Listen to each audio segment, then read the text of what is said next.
Dude, man, like you said, one of the best national championship games I can remember. Maybe the best I've seen in my lifetime. And I'd have to sit down and really mull that over.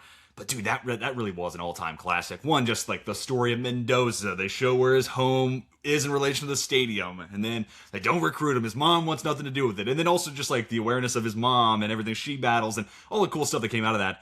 And like we joked about on Friday, as a Notre Dame fan, I didn't really take pleasure in rooting for the other Indiana school or Miami. That was kind of a rock and a hard place, but I think Mendoza's earned, really good for him. He's got the trifecta: Heisman, Natty, and he's going to go number one overall. So the Joe Burrow. Joe Burrow model. And then not only was he having a great, maybe the weakest game of his college football playoff, but probably the best defense he faced. I don't know. We'd have to like really start to sit down and nitpick there. But doing it in front of the Raiders coach, the Raiders GM, and their minority owner Tom Brady in the building, that adds an extra level of stress. So hats off to him. But I thought Pons played a great game.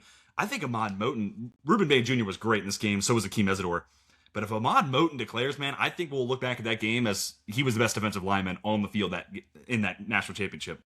So Miami's star players lived up to the hype. Keontae Scott was fantastic. They had a couple other corners I thought, like Frederic, that kind of popped. He's more of a 27, 28 guy. But, and then on the other side for Indiana, wasn't the best game for Surratt. This game, I think, highlighted some of the limitations. He's just not the world's greatest third down athlete. drop was crucial. And then almost that's came back to honor, right? Yeah. Like, you are not this guy who's going to separate a high level. That's a catch. That's a gimme. You've got to make that grab. So, yeah, that one's a little tough, but Omar Cooper Jr. looks great. Charlie Becker is now everyone's comp of Alec Pierce. Everyone in the world is, yeah. So we're going to talk about him high up in the 2027 receiver rankings, dude, because, I mean, dude, like Alec Pierce was a guy I didn't like coming out of I said Alec Pierce on Monday. I was like, that's the next AP right there. As my Cincy GOAT right there. That's right. That's right. Of course, you're supporting your alma mater. Yeah, I didn't like him that much as a prospect, but I thought he could serve a specific role.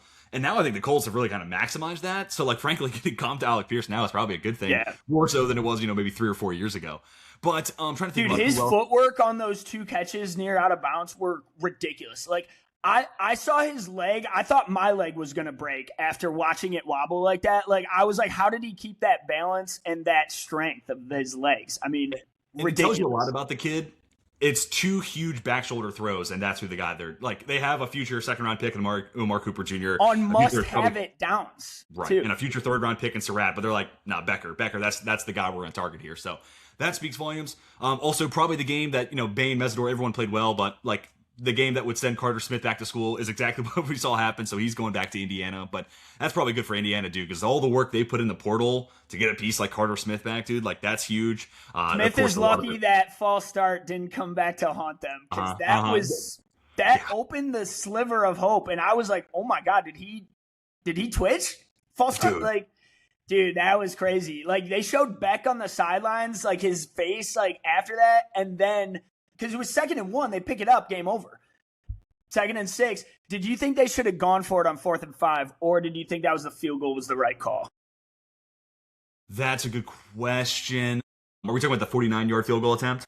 The one before, so when Indiana went up by 6 to go to 27-21. Oh, yeah. A lot of people thought that was a mistake of a field goal because it did you no good, really. But I disagree. I thought that was needed because the way Miami's pass rush was stopping them, then the run defense was getting them up. Like, they were not making any yards after contact. So I thought getting the 6 points was big because a field goal drive versus a touchdown drive is way different. Yeah, now the reason and this is like me thinking about like what would Steve Palazzolo and Sam Monson say, and just thinking about their debates about like clock management and the most effective ways of doing it, because I think they look at it from an interesting angle. But honestly, I think I would have probably gone for it. The field goal puts you in a 6-point game, so where Miami's playing for nothing but a touchdown and all the stakes are on the line, they're going to go for every 4th down, and there's no question about it. They have to end this drive with a touchdown.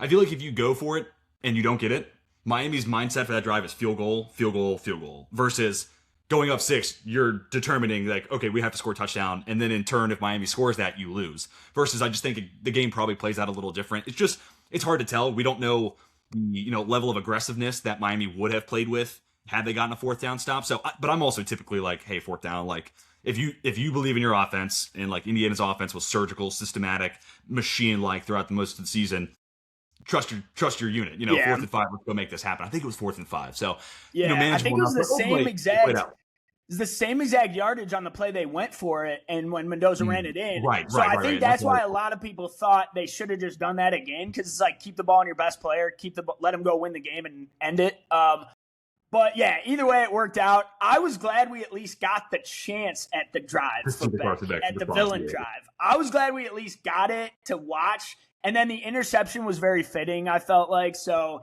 it kind of all worked out. But